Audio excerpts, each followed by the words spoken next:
Doug's name and turn it into a pun. Here's one of our favorite features with Jeff Saturday, Jeff-initely or Jeff-initely not. Jeff, if I said Joe Brady starts his tenure as the head coach of the Bills on the hot seat, do you say Jeff-initely or Jeff-initely not? Jeff-initely. I mean, listen, it's AFC Championship or Super Bowl bust. I mean, this team has won as many games as any franchise over the last 6 years, and they win in playoff games. Will they win 8 playoff games? Yeah, you're gonna have to go win, which is absolutely crazy. But yeah, Jeff-initely. Unfortunately, Joe Brady's got his work cut out for him. Bean better be his best friend. That's all I'm saying. I'm hearing Nick laughing. Can I bring Dominique into this, Cindy? I know it's not what we planned, but Dominique, why are you laughing at this? I'm sorry, man. Like the puns are great, but Jeff doing the Jeff-initely one, it gets me every time. I love it. And then he also says it multiple times. Jeff-initely. Like, I would like to make an appeal to the producers. Can we come up with a church it up segment? Church it up and church it down to add to the Jeff-isms in the Jeff fund, because Jeff-initely is outrageous, and I love it. It didn't even occur to me that's what was funny. I thought you were laughing at the idea of Joe Brady being on the hot seat. The man said Jeff-initely. He seriously said Jeff-initely, and we all just acting like it's normal. He's playing into the bit. I appreciate it, to be honest with you. Let's go to the next one. All right. If I said the Steelers should bring back Aaron Rodgers, would you say Jeff-initely or Jeff-initely not? Jeff-initely. When you're thinking about what Mike McCarthy wants to do, obviously he's going to have to try. Whether it's Will Howard, they're going to have to find somebody. McCarthy's about building his QB room. Peter Schrager's talked about this a number of times. It's not just his starter, but to have a chance to win. Obviously, with Mike Tomlin walking away from it, to win now, they're going to have to go get somebody. As you look around the landscape of the league, I think obviously Aaron Rodgers fits with McCarthy better than anybody else right out of the gate. Okay, it is funny. Last one. If I said Brian Daboll going to the Titans is a loss for the Eagles, that we just can't seem to find an offensive coordinator, would you say Jeff-initely or Jeff-initely not?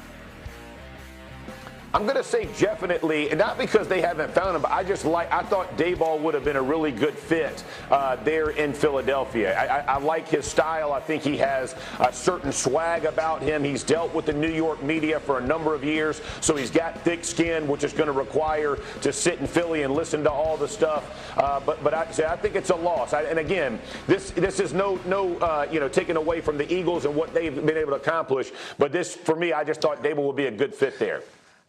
Go ahead, Nick. I agree. I think Daboll is he has a defined style, and he's Jeff-effective offensive mind that I think would be just Jeff-fantastic if he could get a hold of all those talented players. Well, see, and now you're being ridiculous. Okay, let me bring Sal Paolantonio into the conversation. That's the problem with these bits, is I'm trying to have a serious conversation, and Dominique refuses to allow it. I'm sorry. So, Sal Paolantonio, here's the way this thing is here's the way I look at the Eagles thing. The last 2 offensive coordinators the Eagles had who were successful became head coaches immediately, Shane Steichen and Kellen Moore. Obviously, the 2 who were not successful had that role for only 1 year each, and so we find ourselves here. Why, I'll just put it to you as generally as possible, why have the Eagles not hired an offensive coordinator yet? Well, first of all, Michael, I just talked to 2 independent sources, and they both told me that Brian Daboll was not offered the job in Philadelphia, and he went to Tennessee because he wasn't offered the job in Philadelphia, and he had a better option. They had great conversations about him coming to Philadelphia. I agree with Jeff, and I agree with Dominique. He would have been a great fit in certain areas. Knows the NFC East for sure, can handle the Philadelphia media. He would have been great for Jalen Hurts, a running quarterback. He had success with Josh Allen in Buffalo. But the Eagles are taking their time. I was told this morning that they really want to take their time and they want to look at some candidates perhaps that are still playing on Sunday next week for the Super Bowl. So you got to make sure that you do your due diligence. And this team, why wouldn't you want to come to Philadelphia? You have the best general manager in football, Howie Roseman. You have a built-in Super Bowl caliber defense. You got a guy who's an MVP in the Super Bowl, but it's a tricky situation, right? The structure is already there with Nick Sirianni, Jeff Stoutland, the offensive running game coordinator. You've got Jalen Hurts. He's got his ways. He wants to have input in the offense. You got the situation with A.J. Brown. It is a tricky situation, and they want to get it right. They are taking their time. And the level of scrutiny is high, right? I mean, there's no question. There's a spotlight on that position, on that role, unlike practically any other. I think there are a lot of I would say in answer to that, yeah. The answer is Jeff-initely. That's true. Yeah. My man, Sal, see you, Leave it to Sal to play into the bit. Schrager, what are you hearing about this? Because I see both sides of it. Again, football coaches, in my experience, have extremely strong egos. And so I think if I'm a person who has that, I walk in there thinking, I'm going to go in there, I'm going to be awesome, we're going to have a huge year, and I'm going to be a head coach 1 year after that. I thought they would get someone like Mike McDaniel, who took that role with the Chargers. I thought they would get someone like Brian Daboll, who just took that role with the Titans. I don't know that the Eagles talked to those guys, but I thought they would get someone of that level of profile. What is your sense of what you're hearing around the league, Schrager? Well, it's different than every other offensive coordinator job right now because of the level of scrutiny, and we saw it with Kevin Patullo firsthand. And when you have houses being egged and you have threats being made and you deal with that's not for everybody, and sometimes that's not for everyone's family. So I do think that's a piece to this. The other part of it is Sal's point. You've got the best offensive line coach in all of football in Jeff Stoutland. You've got this established roster, and you've got an offensive head coach in Nick Sirianni. If you're some of these offensive coordinators and you're looking at Tennessee as a blank slate where I can bring all my guys, I have Cam Ward, who is a second-year quarterback, who is basically a mold of clay I can build. There is something to like about that as opposed to taking the job that you're being dropped in, plugged into an already set situation. I'll end with this. They met with Sean Mannion. They met with Frank Smith. You're seeing names like Gerard Johnson, Jim Bob Cooter. They're not going to wow you. But you wouldn't have been wowed by the name Shane Steichen a few years ago. And you probably wouldn't have been wowed by Clint Kubiak a year ago, who the Seahawks hired. I am with Sal on this one. Be patient. Let's see how this thing plays out. And before we get our eggs ready for everyone in the Eagles building, let's see who they hire and how it works. All right, Sal, put a final word on it for us.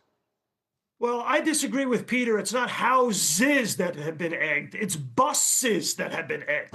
When the bus comes, as Jeff Saturday and Dominique know, when the bus comes into Lincoln Financial Field, it will get egged. But, you know, the bottom line is the structure of what they have in Philadelphia, you have to fit in. It's a very, very interesting place. Yeah. It's a dynamic place.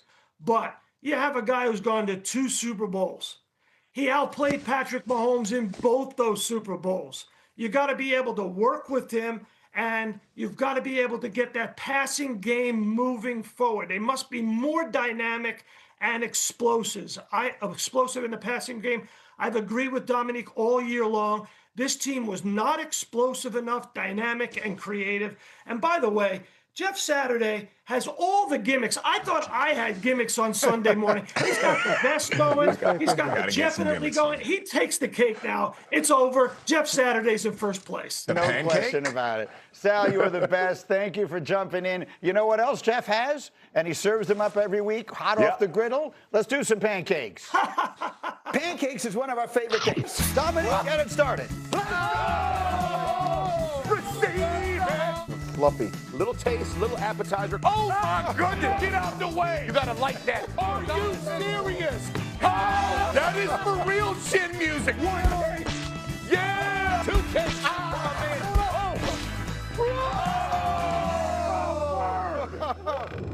It is Sat 'em Down. We are delighted to say Sat 'em Down is brought to you once again by Denny's. And despite the snowstorm that kept Jeff and Neek home this week, that does not mean that we can't serve up some pancakes this morning. Jeffrey, take it. Neek, have you got some there? Have you got anything you got us started with? Okay. I'll take it. Jeff, let's roll. Hey, listen, the people on this tape are tougher than the folks out at LaGuardia because they couldn't get me in. But watch these pancakes right here.